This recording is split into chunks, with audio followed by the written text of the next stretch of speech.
Welcome to part 7 of my Why I'm Not a Feminist video response to a letter Lauren Southern received, where I will be going through it bit by bit, addressing the flaws and claims made within the letter. And now the continuation.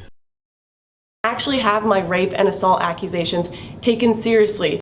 Lauren, how often do you read about rape cases in the United States? Do you really think it's fair to say that women have their rape and assault claims taken seriously? Really? Seriously, really? Yes, really.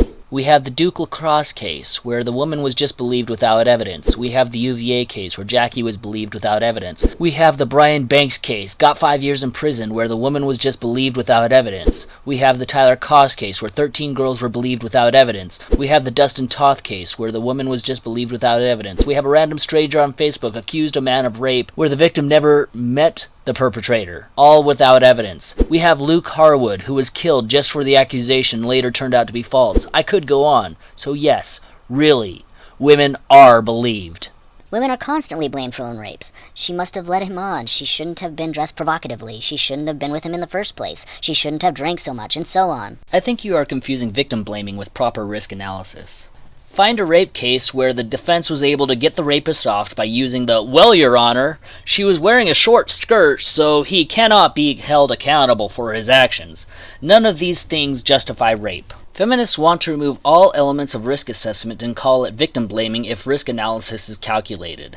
Remember, risk assessment does not prevent all rape. It reduces the risk of rape. There is a difference. There is so much documentation of women not being believed for their rapes that your claim here is actually really disturbing. This is particularly true of women of color, who are even less likely to be taken seriously. Sorry, your claim holds almost no water here. This isn't about belief. It's about due process. It's about not knowing one way or the other. But hey, it's fine to put someone in prison for a rape they didn't commit, right? To hell with evidence, we will just believe the victim. Here are just a few articles to reinforce what I'm saying. Okay, first article. UVA. We should be teaching women not to lie about rape, right? This case only further proves my point that this would not have been a story if Rolling Stone did their due diligence to prove the story instead of just believing. Second article. This touches on points relating back to the point of the first article. While I do agree the likelihood of 20 women coming forward to accuse Bill Cosby of rape and have it turn out to be false is astronomically low, we do have the Tyler Koss case that I mentioned earlier that 13 girls lied to get back at Tyler for whatever reason.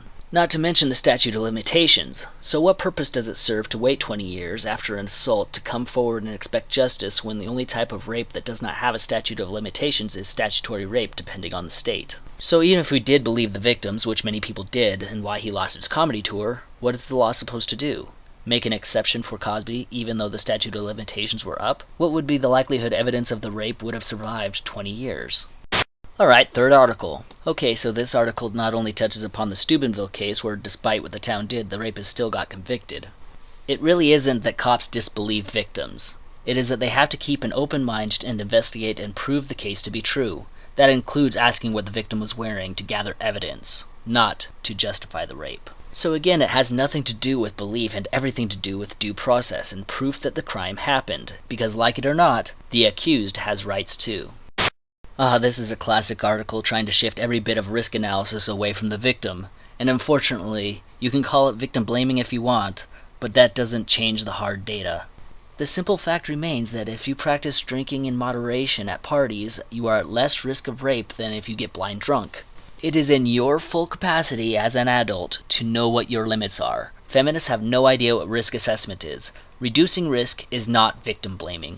It is taking all variables within your power to stay safe, and sometimes it doesn't work. But that is the world we live in. That doesn't mean that if you get raped, it is your fault.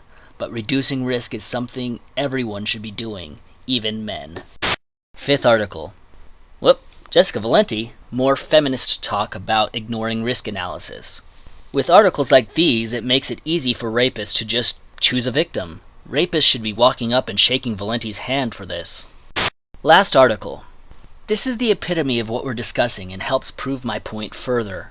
I know at the prison near where I live, if you volunteer or work there, you sign a waiver that if anything should happen to you by an inmate, the prison isn't held liable. So if you don't agree to the terms, you don't sign the paper. Now, why would a prison have something like that for you to sign? Reducing risk? While this story is horrible, no question. Could there have been anything she could have done to prevent this rape from happening? Oh wait, you're a feminist. You would just tell the inmates not to rape, right? However, a prison investigation did lead to the firing of Mary Rosa Lamas because I'm willing to bet she was culpable in some way or another by indirectly helping facilitate this crime to occur. In terms of feminist efforts to address rape in the U.S., Title IX legislation, which feminists have fought for on college campuses, offer protection from sexual harassment and assault for all students, including men. Yes, it sure does, but that still doesn't change the privilege that Lauren was acknowledging that her rape experience would be much more believable than a man's, especially if the perpetrator is female on male. When I can bring up articles upon articles of false rape cases, it only proves that women are being believed. I think we can both agree that we should encourage victims to speak out, if not for themselves, but for future potential victims as well. Like, subscribe, till next time.